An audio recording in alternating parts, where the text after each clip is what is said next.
is usually what happens in that part of the world in September, October period of time. But so starting on a Tuesday, if you're familiar at all with San Diego County, downtown San Diego is right there, you had a series of these wildfires that just sort of blew up out of nowhere. It started on Tuesday, there was a fire sort of in the middle there called the Bernardo Fire. And then by the end of it, there were 14 separate fires, and 9 of them were pretty significant, that blew through the county. It was pretty amazing thing, and you can imagine the resources got stretched. Just to give you a sense where San Marcos is, if you're familiar with that part of the world, it's about 30 miles north of downtown San Diego, about 10 miles inland from Oceanside and Carlsbad, and right along the sort of 15th corridor there, it's a city of about 90,000 people. We had 2 separate fires that started in San Marcos. One was called the Washingtonia Fire. It started around 3:30 in the afternoon, and then we had another one called the Cocos Fire. The Washingtonia Fire, the cause hasn't been determined yet. And then the second fire, the Cocos Fire, which kind of swallowed up the Washingtonia Fire, started about a half hour later. As of last Thursday, the San Diego County Sheriff has released information that they have a juvenile in custody who is suspected of intentionally setting the Cocos Fire. So what intentionally means, we're not all privy to all those law enforcement facts. But what, I don't know, that's what arson, where they intended to go and burn down houses and all that sort of stuff, or it's just whether it's kids being stupid at the worst possible time. But there's not a whole lot of details released about the juvenile who's the suspect. But that news was issued on, I think it was Thursday last week. And you can see the weather situation was just crazy from that. It's usually about 70 degrees in San Diego County that time of year. It's just a ridiculous weather scenario. So I'll just sort of go through this on a timeline. So that Tuesday, the Bernardo Fire, and that's a good aerial shot of the Bernardo Fire. It didn't really affect very many houses. You can see it was kind of an open space, but it blew through northern part of the city of San Diego. It was actually within the city of San Diego.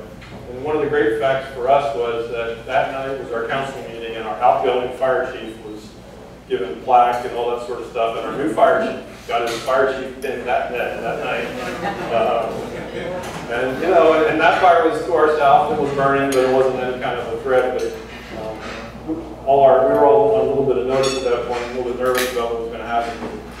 So Brett, who was it was an internal promotion, so it wasn't the guy who was coming in from outside the organization, which really made the situation interesting. So there was a series of events that were just sort of amazing. So in the morning that Wednesday, so the city west, which is really bizarre because these fires typically start in East County and work their way west. So our west, between us and the coast, the fire started in Carlsbad. It's called the Poinsettia Fire. It got a lot of national notoriety. If you saw some of the videos, there's a great video of these people driving down the street and the fire's just shooting off across the road and behind the houses. So that fire started in the morning to our west, and then a bunch of fires lit up on Camp Pendleton to our north.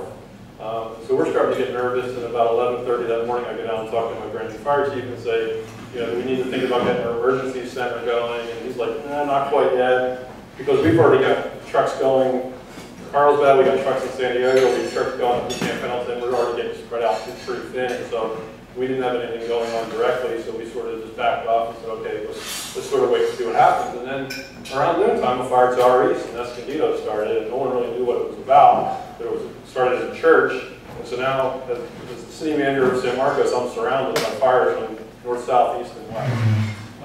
And so we started talking, and at about 2 o'clock, we still didn't have a fire in San Marcos, but about 2 o'clock, we got together and we decided we're going to open our emergency operations center at 3:30.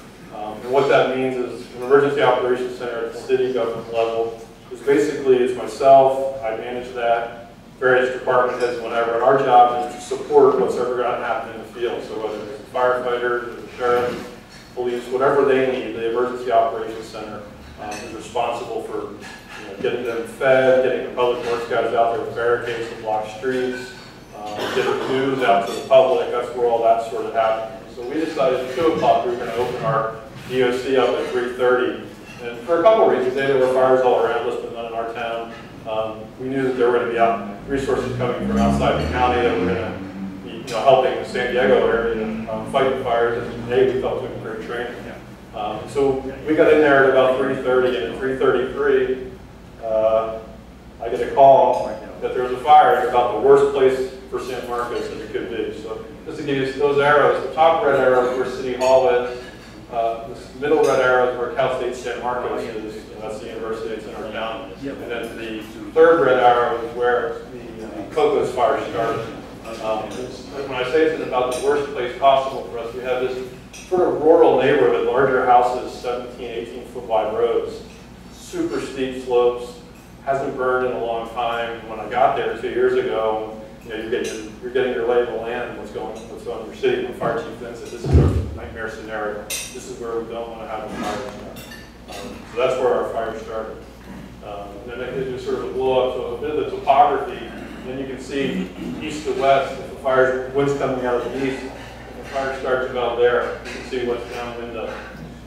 So that's what we sort of were faced with right off the bat that afternoon.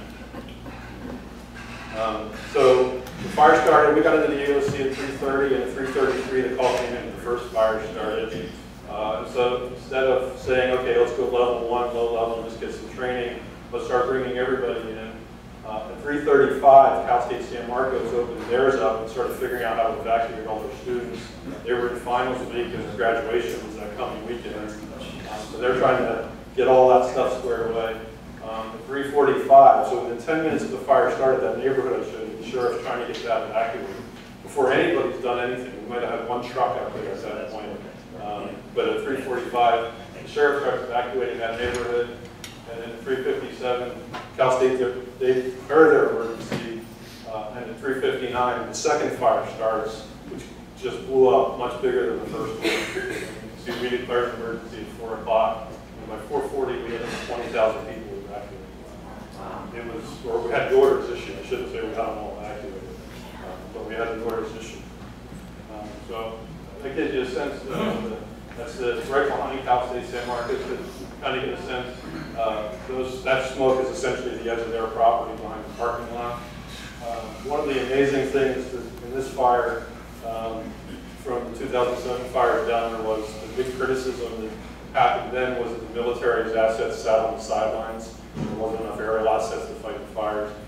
Since then, there have been agreements put in place, and so we had Marine and Navy helicopters all over the place. And I can't imagine what the damage would have been for us in terms of lost structure if we hadn't had all those military assets available. We established an emergency shelter at our high school, the Daughters High School. And then through the course of Wednesday, you can see we issued a bunch more evacuations. The reverse 911 system actually worked very well. I don't remember whether we have that here. You should check to see if you have that here. You should register your cell phone to it.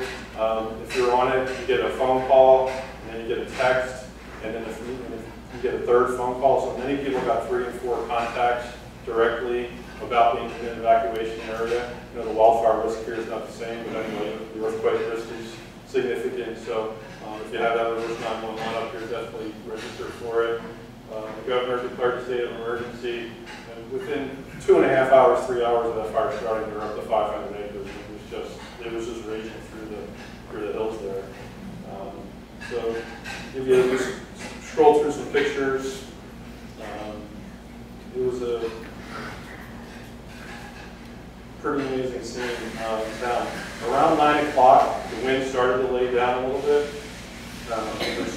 which was positive in that it stopped the western movement of it, going to our significantly high dense residential areas.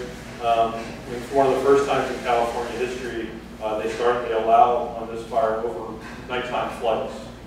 They're really very strict about not permitting nighttime water, flame retardant drops. But they did recognize what the risk was in terms of the number of houses. We probably had, I would say, 5,000 houses within a mile to the west line of the fire, and if it had gotten through to them, it would have been straight through the coast at that point. So we got fortunate, the wind kind of laid down. I took this picture right outside our POC. It was one of those amazing kind of moments. I don't know if you saw, I don't have a good shot of it, but there's a DC-10 that comes in and drops a charge on these things. The video was all over the internet. The most amazing thing I've ever seen was that DC-10 was so slow and so low. It felt like it was scraping the tops of the streetlights. That's a great shot from the coast back towards San Marcos. These are in the hills up above Coronado Hills.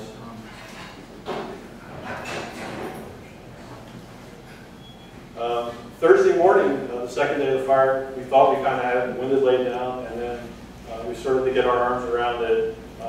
And mid-morning, the fire just blew up again, and the wind had shifted from east to west to east. And that's not a scenario that most fire agencies have planned for. Usually these things go from the west, and the wind comes from east to west, it dies off and it gets calm. The wind totally blew up, it was going 30 miles an hour back the other way, and the fire kind of just circled around. You see when I get into some pictures later on, how it sort of surrounded houses and worked its way around different ridges and whatever. But you can see all through the day Thursday, it just continued to grow. More evacuations. By mid-afternoon, another 5,400 people evacuated. So by the end of the day Thursday, we were up to 30,000 people evacuated from their homes. That's a third of our city population was out of their houses for multiple days.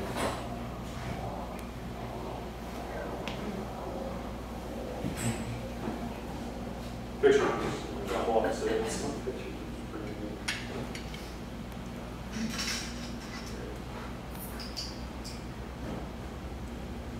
Yeah, without the aerial assets on this one,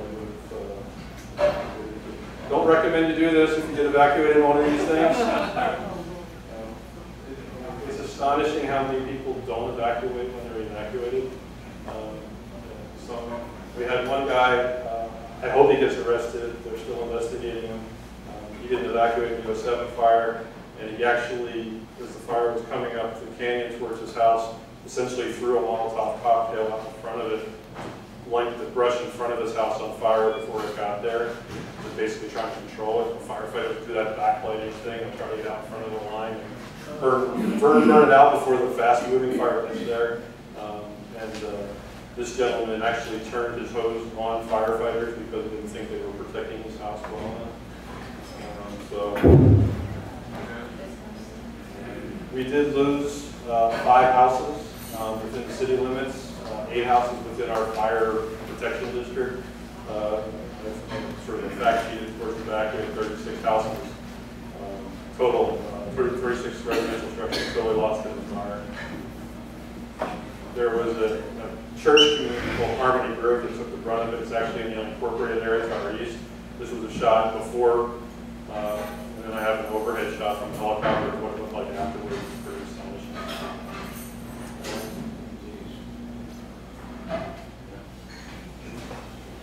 On Friday, the fire had moved out to our east, and so it was out of the city limits, and we were in a low denigrate population, which was very slow. You can imagine with that sort of damage, the biggest issue we had there was power. A lot of the power lines were down, a lot of the infrastructure, the transformers and what have you, failed. Hear them popping as they blew up. So we started getting into the process of getting people back in their houses on Friday. The biggest one was Friday afternoon. We got about 25,000 people back in their house on Friday afternoon. We did get a tour. Friday afternoon was the first time we were allowed in the burn area. I was sort of going through these. You can see it's got this sort of moonscape feel to it. It was real. The pictures looked grainy because all the ash was blowing up off the ground at that point. That's a classic example of what fire guys call defensible space. You can see the blackened area surrounding the house.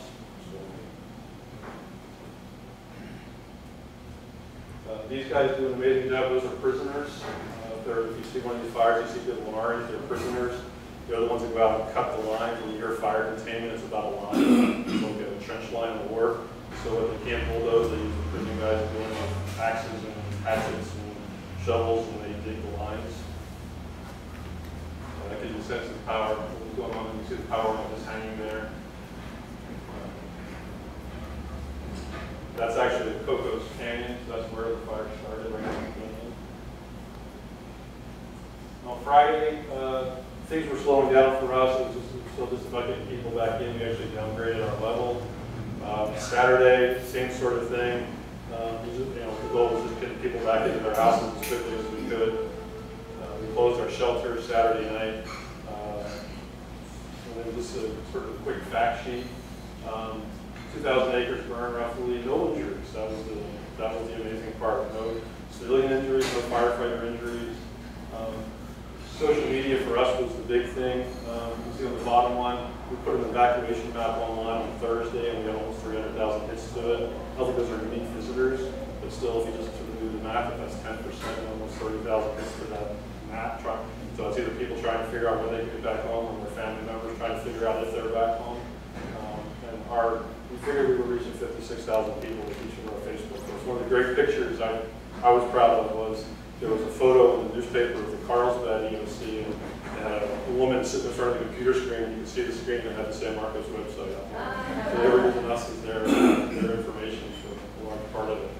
The cost of the fire for us is about $4 million. We're responsible for 25% of that. The federal government pick up 75%. There will be no state assistance in paying for that. And our big concern going forward, cost-wise, is erosion on these slopes that are very steep with nothing on them now. If there's an El Nino this winter, that could get pretty bad. On Monday, May 19th, which is the 40th anniversary of Flyers for the Kingdom Cup, we got a helicopter tour of the fire area. So I have a couple good pictures of that.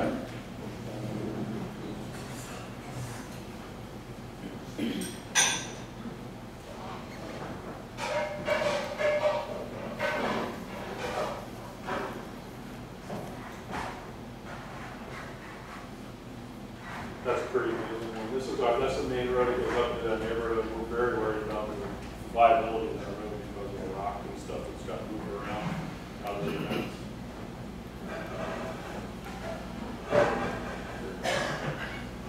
That's a shot down. This is over Cal Station.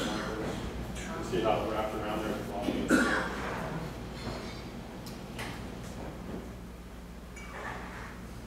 This is the picture of the church. That was right there. So that whole village, that's where it looked like a column in that little village there. Then that was a cool thing. Kids said, a little thank you for the firefighters and the cul-de-sac. So the last slide I have, as you can imagine, you have various strategies, various goals in these things. And so we had a goal in San Marcos in terms of once the fire started as to what we needed to protect. I'm very happy to report that all 5 of our CVS stores survived.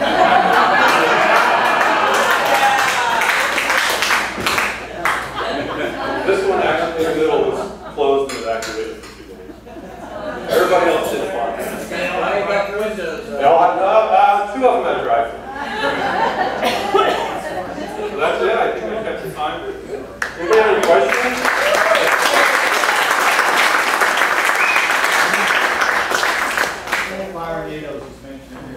Yeah, that was an interesting thing that, one thing the fire guys all talked about was that the fire behavior on this was so different than what they were used to.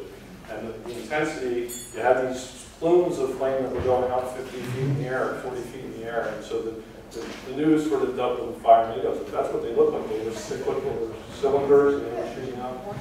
One of the fascinating things was, they always run faster uphill than downhill. These were running faster downhill, which is, fire guys all were coming back saying, we've never seen fire behavior like this. It was so intense for them. So when you evacuate the people and their pets, do the pets go to the shelter? Or do we set up an area at the shelter. We work with the Humane Society to get cages. I actually had experience in the 07 fires in Chula Vista because the animal shelter was in my apartment. So I went down that path before. We set up an area where people can, if they didn't bring a crate, they can leave a crate there. You got to keep them out of where the people are sleeping and what have you. We had about 1,300 people sleeping in our shelter at the most for the first 2 nights, and it sort of trickles away. And most of those were elderly people from mobile home parks. There's a lot of mobile home parks in that area. But pets, horses are a big deal out there, and they're actually a harder thing to deal with is getting them out. What's the size of your fire department and how many outside agencies are working with your fires? We have 4 stations, 11 engines and a truck. Total city employment is 250, fire is about 120 of that, including EMS. There were I want to say there were 12 or 1,300 firefighters eventually working the fire. You know, the one thing that happens here people don't think about is you're still running all your other calls. So you got to get your people off that line once the outside resources begin, because you have a whole other city. You know, people still have grease fires in their kitchen and medical aid calls and what have you, and so you still have a whole other part of your world you still take care of. There were over 140 engines on the fire. I think at the highest there were 13 aerial assets working at one point in time. We're fortunate we have a couple of lakes nearby, so it's a quick turnaround drop for water. Any difference in your experience in fire management in San Marcos versus Sebastopol? I know that this is a southern part of the state. You get those Santa Ana winds. Yeah, I mean the fire risk here is obviously a lot different, and obviously Sebastopol is a volunteer fire department, and so it's going to rely a lot more on mutual aid if something significant happens here. I mean, you had that fire in Napa, Lake County, and we had San Marcos people on that fire. So I mean, there's not the fear of the fast-moving brush fire, you know, where the flames are moving 20, 30 miles an hour in a forward motion. That just doesn't happen in this part of the world. Just a follow-up, but how many fires, if you can say, do you have the fire season there in San Diego County? That's what everybody's worried about, is what's our summer going to be like, because it starts with oil this year. I would expect we'll have 3 or 4 in our season. What did you learn, and does it include organizing your residents for future disaster? The interesting thing one of the interesting things that we learned is you don't want to prevent people from evacuating early, but you want to manage them from evacuating early, because if you're not ready for them to evacuate, they see smoke and they start to go. It creates huge traffic issues. We had one road out.